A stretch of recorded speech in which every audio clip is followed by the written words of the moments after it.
बंधुओं, धर्म प्रेमी सज्जनों तथा विश्ववासियों, मैंने आप लोगों को अहमद दीदाद पर विचार अपने कई वीडियो के माध्यम से दिया हूं। आज मैं चाहता हूं कि आखिर अहमद दीदाद कौन है, उसका थोड़ा सा परिचय भी आप लोगों को बताना जरूरी होगा। अहमद दीदाद साहब का जन्म हुआ था 1 जुलाई 1918 को सूरत में, जो हमारे भारत में, और इनके पिता भारत छोड़ करके साउथ अफ्रीका चले गए। छोड़ करके नहीं गए, साउथ अफ्रीका से यहाँ से भारत के लोगों को रोजी मजदूरी के लिए, काम करने के लिए, डे लेबर के लिए ले गए। ये मत समझना कि कोई वहां नौकरी करने के लिए या कोई अच्छे पद में नौकर बने थे, नहीं, खेती मजदूरी करने के लिए ले गए। तो वहां पर अहमद दीदाद साहब भी लिखाई पढ़ाई सही ढंग से नहीं कर पाए। कहीं कुछ थोड़ा मकतब में पढ़ लिया, कहीं कुछ विद्यालय। उस शैक्षणिक योग्यता उनकी क्लास 6 तक थी, क्लास 6 जमात तक पढ़े थे, 7वीं जमात में नहीं जा पाए। गरीबी में पल रहे थे, नौकरी काम में लगना चाहा तो मां मर गई। तो इस्लामी मकतब में भी थोड़े दिन उन्होंने जानकारी कुरान के बारे में, इस्लाम के बारे में ली, और इंग्लिश बोलचाल में, क्योंकि भारत से ही प्रभाव पड़ा था कि अंग्रेजों ने अगर कब्जा किया था, वो तो भारत पर कब्जा किया था मुगलों के बाद। तो अंग्रेजियत की बोलबाला भारत में भी तब भी था, तब से आज तक है। यहाँ भारतवासी अपने संस्कृति को, अपनी मातृभाषा को बोलने के बजाय अंग्रेजी बोलना ज्यादा पसंद करते हैं, और ये मानसिकता भारतवासियों की बनी, जो अंग्रेजी नहीं जानता वो कुछ भी नहीं जानता।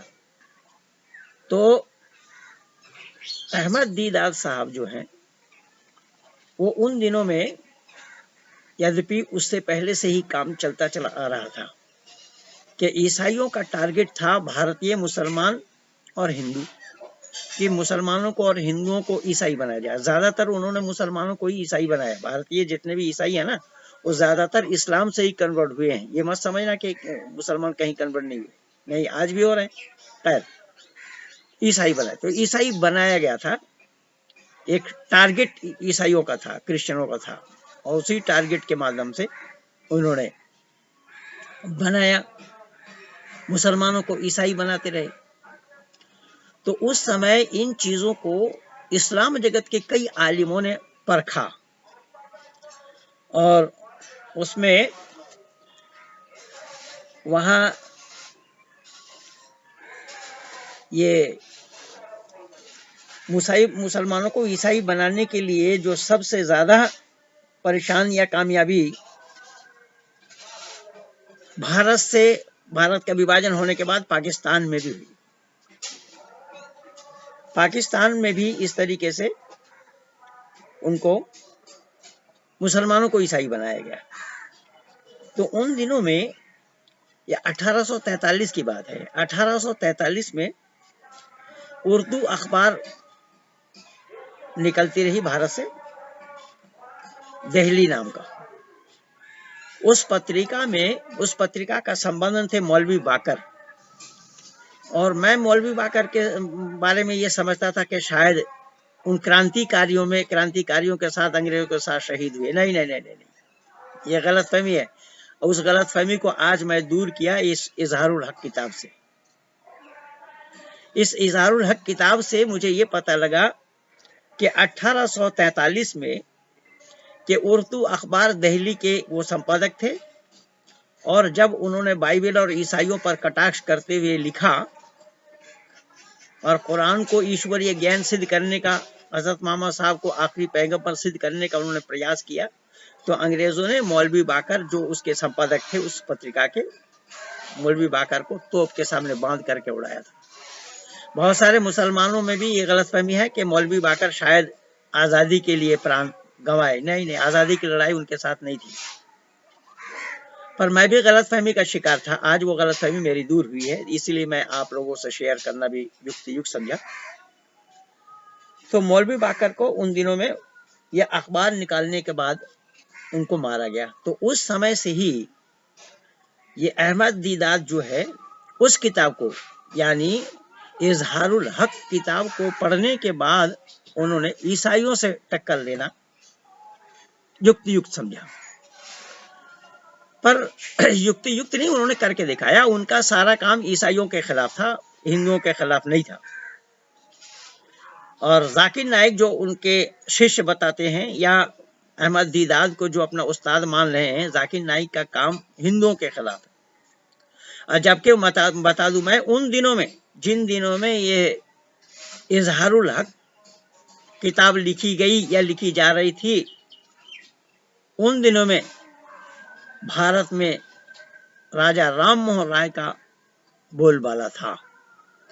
राजा राम मोहन राय उन दिनों में अंग्रेजों के साथ, उन्होंने सबसे पहले कलकत्ता शहर में 3 पादरियों को वैदिक धर्म में दीक्षा दिया था। राजा राम मोहन राय के बारे में बहुत सारे लोग गलतफहमी के शिकार बने हुए हैं, जो अंग्रेजों के पिट्ठू थे आदि आदि ये बतलाते हैं। बिल्कुल ये कोरा झूठ है।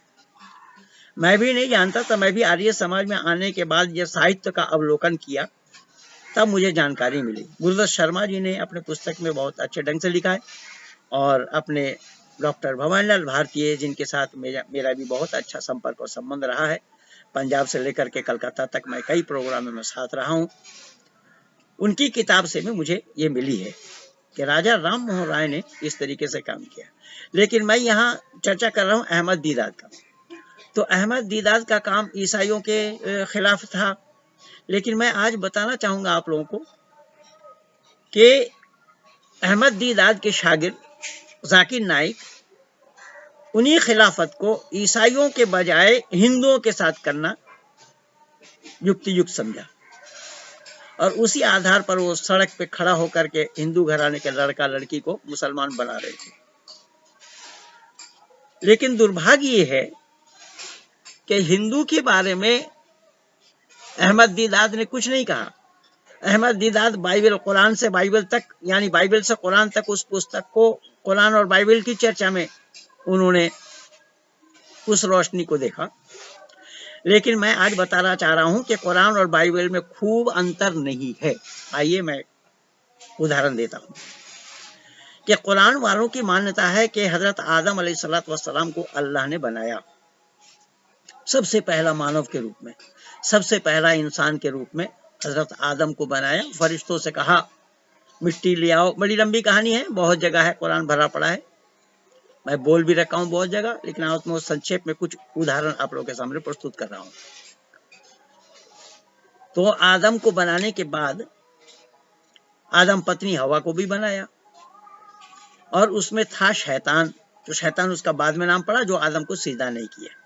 यह कुरान भी मान रहा है और बाइबल भी मान रहा है इसको। और बाइबल वालों की मान्यता है ट्रिनिटी, वो भी मानते हैं, त्रैतवाद नहीं है, ट्रिनिटी। इस आधार पर कहा गया कि बाप, बेटा और रूहुल कुदूस, ये है बाइबल वालों की मान्यता। और हॉली स्पिरिट जिसको कहा जाता है, यानी रूहुल कुदूस, उसको माना है हॉली स्पिरिट, ये परमात्मा की तरफ इशारा किया है। खैर, तो आदम का किस्सा बाइबल में जैसा है, कुरान में भी वैसा ही है। थोड़ा थोड़ा अंतर आ जाएगा, लेकिन कुरान बाइबल का खिलाफ क्यों और कैसा कर सकता है? किस्सा वही है, वही आदम, शैतान, अल्लाह, आदम पत्नी।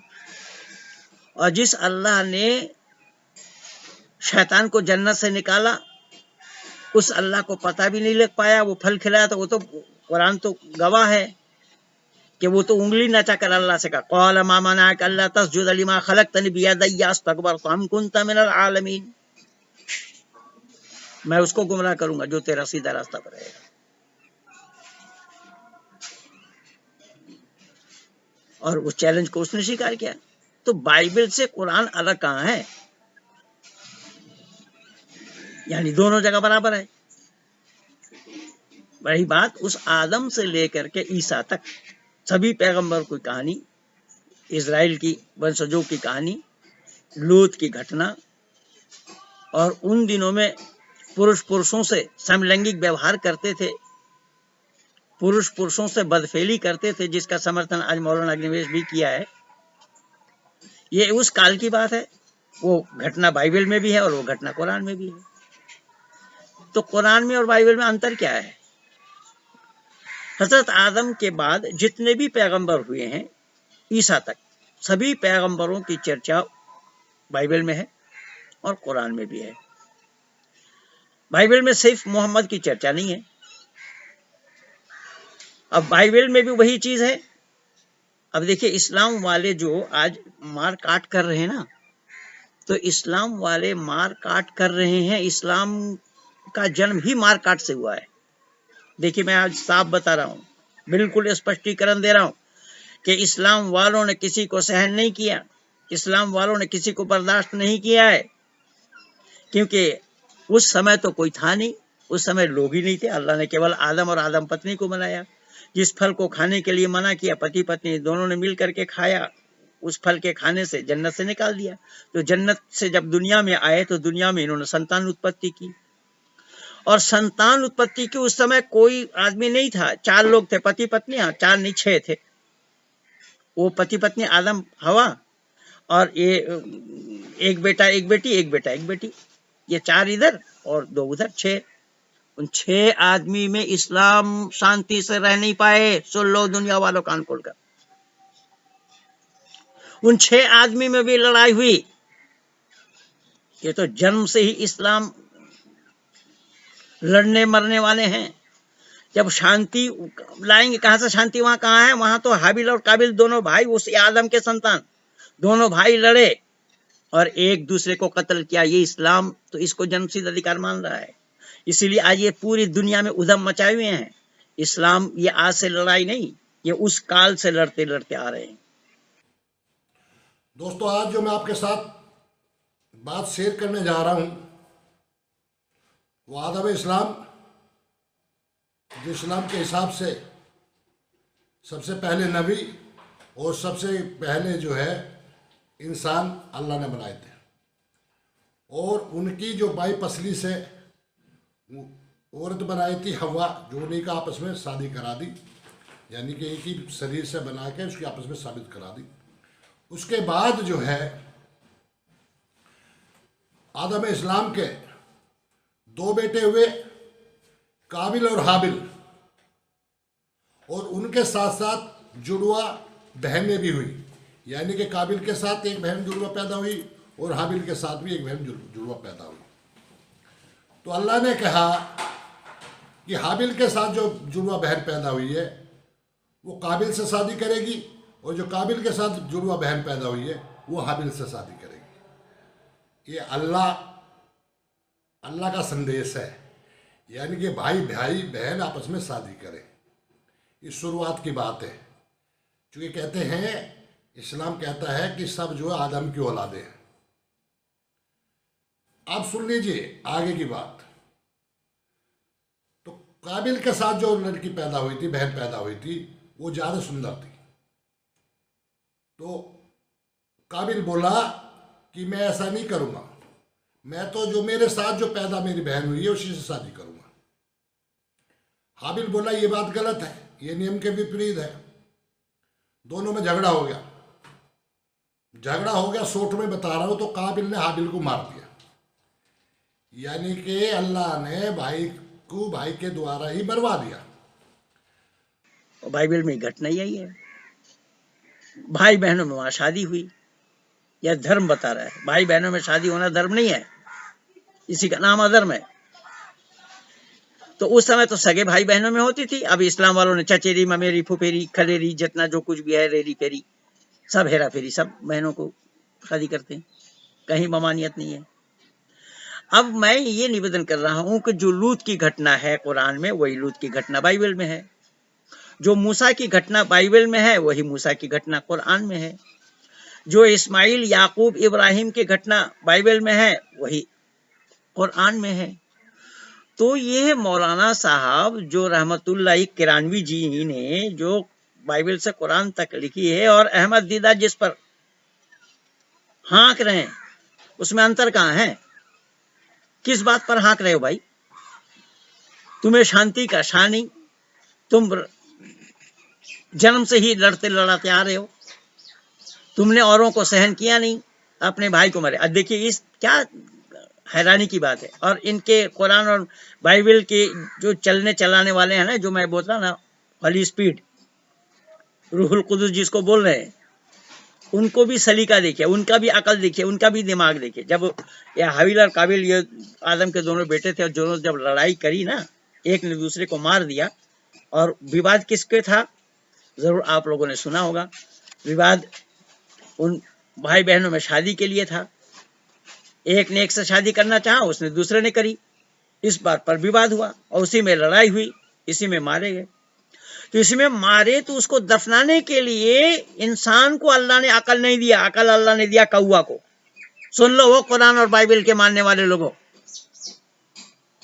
और वेद में आया है, परमपिता परमात्मा ने मानव को उत्कृष्ट इसलिए बनाया है कि इसके विवेक और बुद्धि दिया है। लेकिन कुरान कह रहा है, कुरान वालों की मान्यता है, इस्लाम वालों की मान्यता है कि वहां दो कौवा आपस में लड़े। आपस में लड़ करके कौवे ने एक को मिट्टी में दफनाया, उसको देख करके यहां दफनाना सीखा है। अब देखिए अल्लाह डायरेक्ट इंसान को ज्ञान नहीं दे पाए, कौवे के द्वारा दे रहे। तो कौवा उत्कृष्ट है, कौवा ज्ञानवान है या इंसान ज्ञानवान है कुरान और बाइबल की दृष्टि में? इसलिए बंधु मैं निवेदन कर रहा हूं, वहां नूह की घटना भी देखिए। नूह की जो वो घटना है वो भी इसी तरीके से है। नूह ने अपना दिन का प्रचार करना चाहा, लोग उनके खिलाफ हो गए, तो इन्होंने अल्लाह से दुआ मांगी।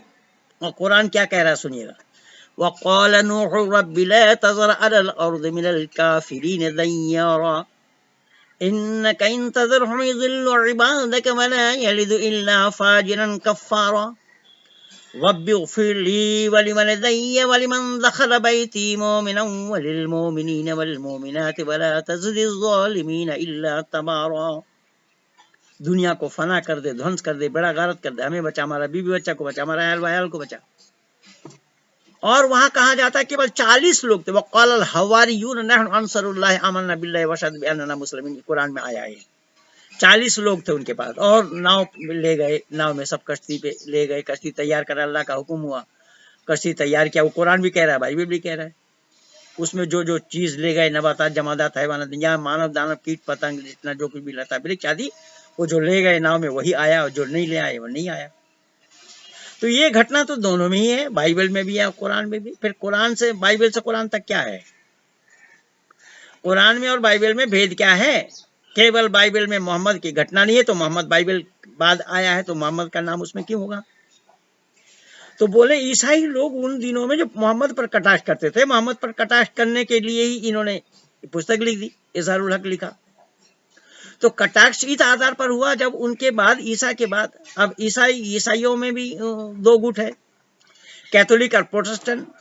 और कैथोलिक और प्रोटेस्टेंट में भी थोड़ा थोड़ा अंतर है, जैसा देवबंदी और बरेलवी में अंतर है, ऐसे ही थोड़ा थोड़ा अंतर वहाँ हनफिया कादियानी में भी अंतर है, शाफी और हम्बली में भी अंतर है। इनके 4 इमाम, चारों इमाम में मतभेद है।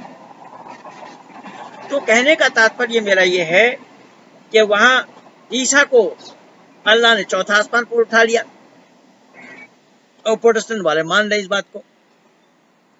कुरान भी तो कह रहा है इस बात को, इन्नल्लज़ीना तवफ़्फ़हुमुल मलाइकतु ज़ालिमी अनफुसिहिम क़ालू फ़ीमा कुन्तुम क़ालू कुन्ना मुस्तज़अफ़ीन। क़यामत के दिन जब हजरत ईसा को 30 दिरहम के लालच में लोग पकड़ना चाह रहे थे, तो 30 दिरहम के लालच में आ गया ईसा का एक शागिर्द, शिष्य। उसने बताया 30 दिरहम हमें दे दो, तो ईसा कहा हम बता देंगे। लोग ढूंढ रहे थे, 30 दिरहम उसको दे करके ईसा जहां था, एक कमरे में बंद था, वहां चले गए। वहां जाने से, और अल्लाह, यहाँ कुरान कह रहा है कि उसकी शक्ल सूरत, किसकी? जो 30 दिरहम के लालच में ईसा को पकड़वाना चाहा, उसकी शक्ल सूरत ईसा जैसा बन गया। बताइए ये किस्सा है, कहानी है कि नहीं है? ये सत्यता है, सच्चाई का होना संभव है। और अल्लाह ने चौथा आसमान पर उठा लिया। इज़ क़ाल अल्लाहु या ईसा इन्नी मुतवफ़्फ़िका व राफ़िउका इलय्या मुतहिरुका व जाइलुल लज़ीना इत्तबऊका फ़ौक़ल लज़ीना कफ़रू इला यौमिल क़यामा। कुरान कह रहा है कि कयामत तक वो चौथा आसमान पर रहेंगे, कयामत से पहले उनको भेजा जाएगा। अब प्रोटेस्टेंट वाले भी एक प्रचार कर रहे हैं ना कि हजरत ईसा बहुत जल्दी आने वाले हैं। तो मेरा कहने का मकसद और उद्देश्य ये है, तात्पर्य ये है कि इसमें अलग क्या है।